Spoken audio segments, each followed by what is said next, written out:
This is the first time I've seen my mother since I can remember. The woman was still wearing tattered clothes. Her hair was messy with dry yellow grass. Who knows if she had slept in a pile of grass somewhere.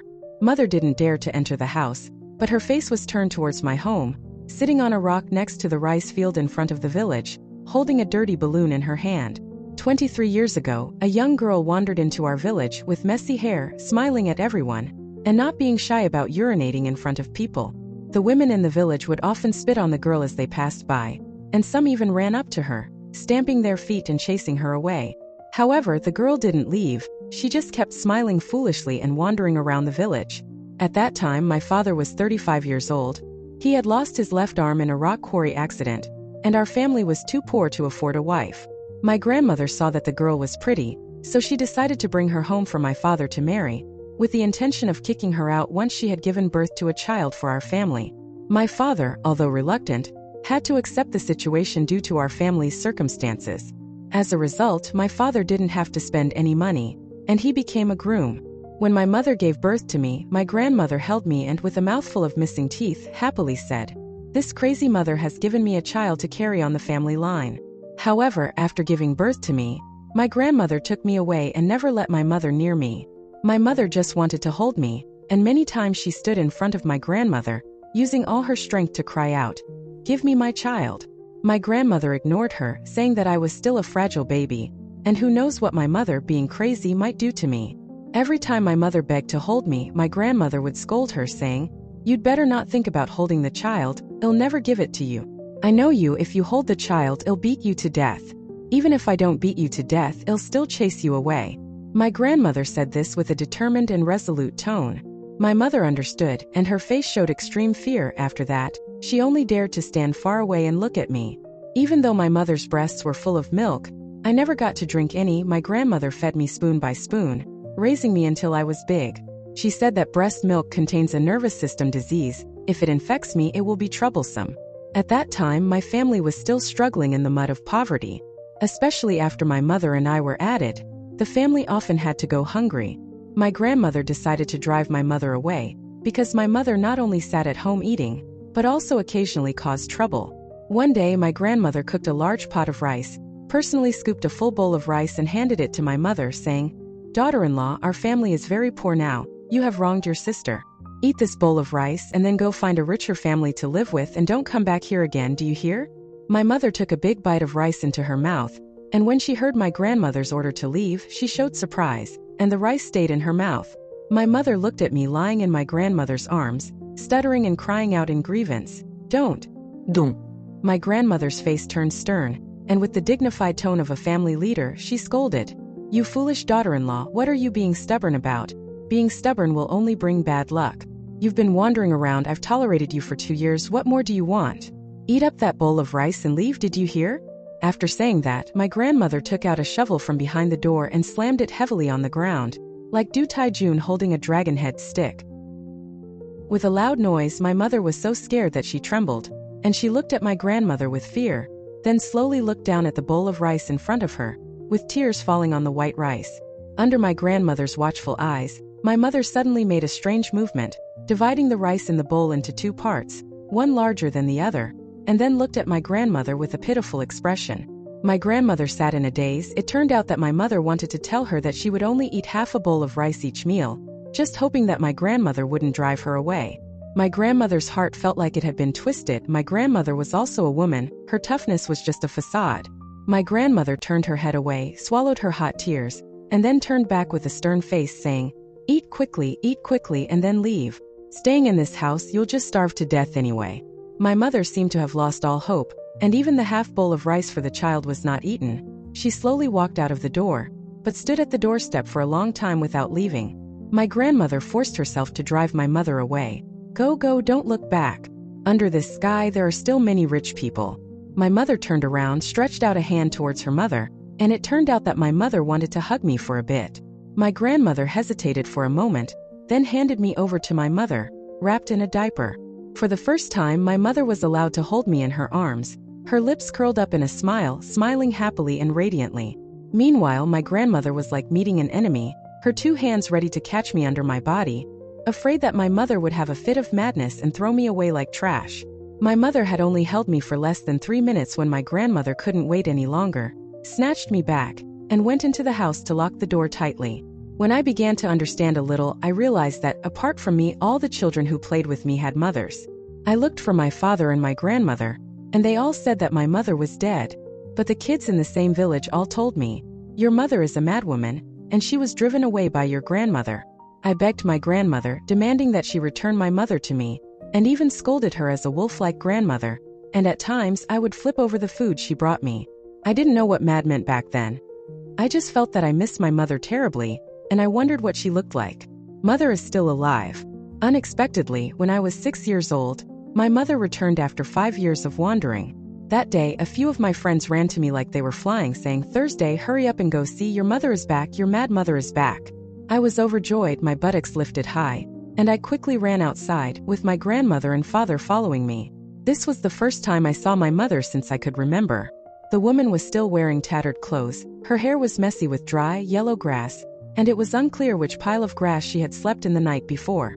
My mother didn't dare to enter the house but faced our home, sitting on a rock beside the rice field in front of the village, holding a dirty balloon in her hand. When I and the other kids stood in front of her, my mother looked frantically through the crowd to find her son. Finally, my mother fixed her eyes on me, stared at me and smiled, saying, "Thursday.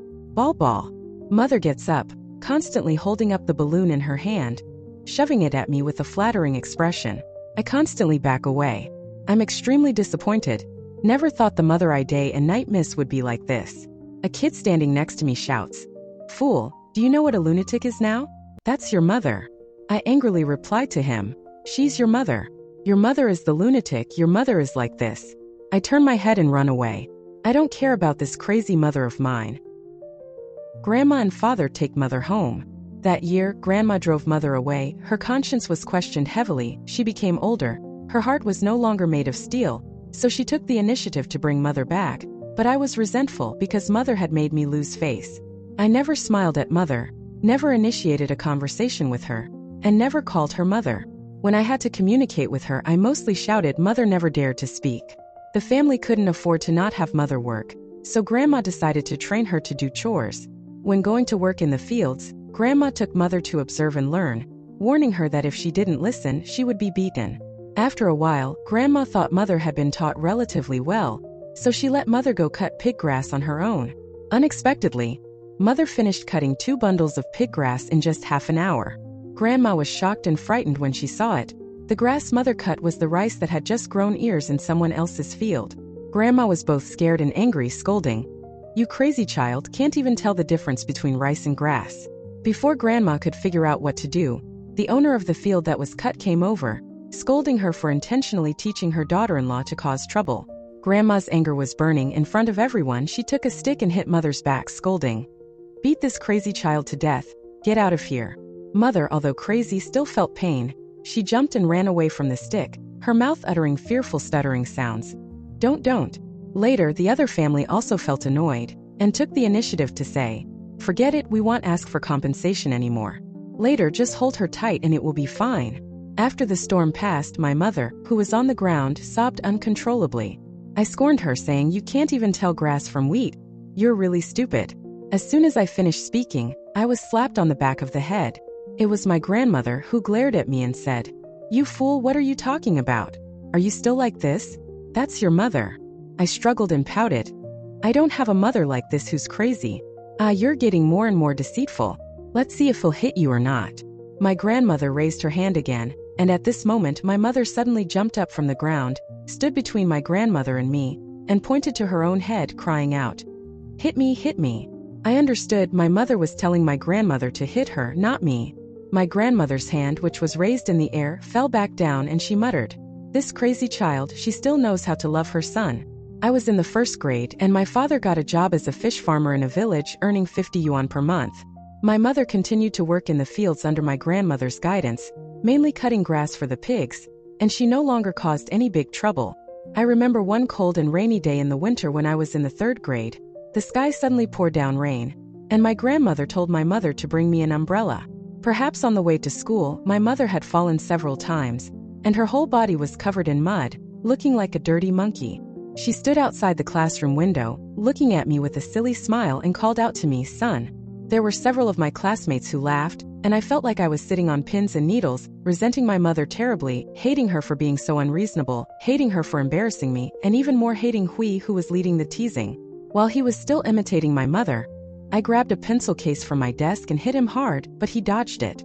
He rushed over and pinched my neck and we started fighting. I was smaller and not a match for him, so I was easily pinned to the ground. At this moment, I heard a long drawn-out whooshing sound from outside the classroom, and my mother, like a hero, rushed in, grabbed Hugh's neck with one hand, and pushed him all the way to the door. Everyone says that crazy people are very strong, and it's really true. Mom used her hands to lift the bully up into the air, and he was so scared that he cried out for his parents, his fat leg waving wildly in the air. Mom didn't pay any attention to him and threw him into the pond by the school gate, then walked away with a calm face. Mom caused a big mess for me, but she acted like nothing had happened. In front of me, Mom looked weak and wanted to please me. I realized that this was Mom's love for me. Even if her mind wasn't clear, her love for me was still clear because I was being bullied. At that time, I couldn't help but call out, "Mom." It was the first time I had spoken. Mom was stunned, looked at me for a long time, and then, like a child, her face turned red and she smiled foolishly. That day, for the first time, Mom and I shared an umbrella on the way home. I told Grandma what had happened, and she was so scared that she fell onto a chair, quickly asking someone to call Dad back. As soon as Dad came home, a group of strong and fierce men with knives and sticks rushed into our house, without asking what was going on, and started smashing all the bowls and dishes, making the house look like it had been hit by an earthquake. These were the people that Hugh's father had called, and he pointed at my dad, saying, "My son is so scared that he's gone crazy and is now in the hospital. If your family doesn't bring money to pay for his medical expenses, it'll set your house on fire." 1,000 yuan? Dad wouldn't even make that much money in a month. Looking at the fierce men, Dad's eyes turned red, and he looked at Mom with a terrifying gaze, quickly taking off his belt and hitting her all over her head and face. One hit after another, Mom was like a scared mouse trembling with fear, and then like a desperate animal, she jumped up and ran away, and I will never forget the sound of the belt hitting her body and her pitiful cries. Later, the police had to come and stop Dad's violent behavior. The result of the police mediation was, both parties had suffered losses, and neither owed the other anything. Whoever caused trouble again would be arrested immediately. The group of people left, and Dad looked around at the broken house, and then at Mom, who was covered in bruises, and he suddenly hugged her and cried bitterly, "Crazy Mom, it's not that I wanted to hit you. But if I didn't, this matter couldn't have been settled. Our family doesn't have the money to compensate them. It's just that poverty is too much, so it's become a painting." My father looked at me and said, "Thursday, you must try to go to college.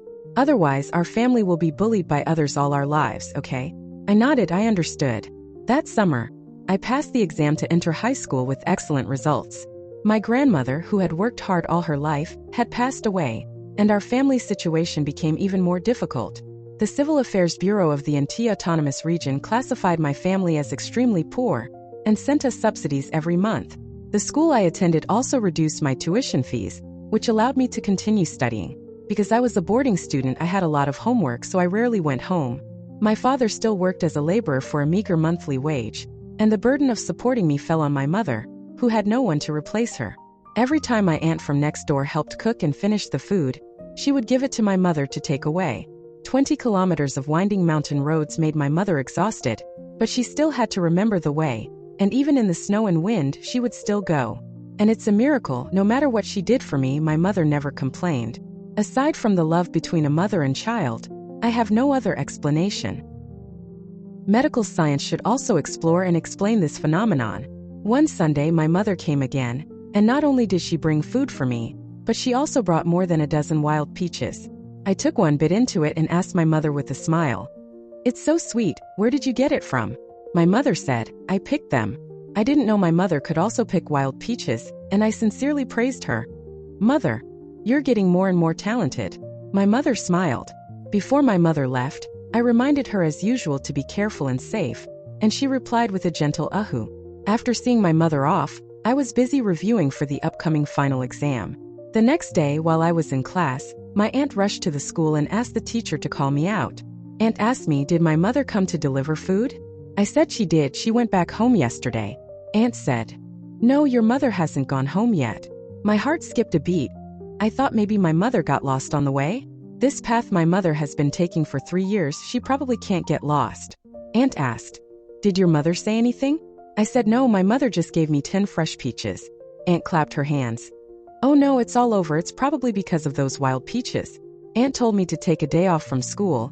We're going to follow the mountain path to look for her. The path home indeed had some wild peach trees, with only a few fruits left on the trees, because if they grew on the rocky cliff, they would still be preserved. We both saw a broken branch on the peach tree at the same time, and under the tree was a deep cliff. Aunt looked at me and said, "Let's go down to the rocky cliff to look." I said, "Aunt, don't scare me." Aunt didn't say a word, just pulled me down the mountain. My mother lay quietly at the bottom of the cliff, with wild peaches scattered around her, and in her hand she still clutched a peach. The blood on her body had congealed into a heavy black mass. I was in so much pain that my internal organs felt like they were going to burst. I hugged my mother tightly and cried, "Mom? Oh Mom, I'm in so much pain." I regret saying that the peaches were sweet. It was me who took my mother's life. Mom, you never got to enjoy any happiness in life. I pressed my head against my mother's cold, hard face and cried until the wild rocks on the mountain peak also shed tears with me. 100 days after my mother's burial, the golden and silver admission letter from Hubei University passed through the roads my mother had taken, ran past the wild peach trees, and flew straight into my home. I inserted the late letter into the head of my mother's lonely grave. I finally achieved success, can you hear me? Can probably smile in the afterlife now. Thank you for listening. I wish you and your family all the best and happiness.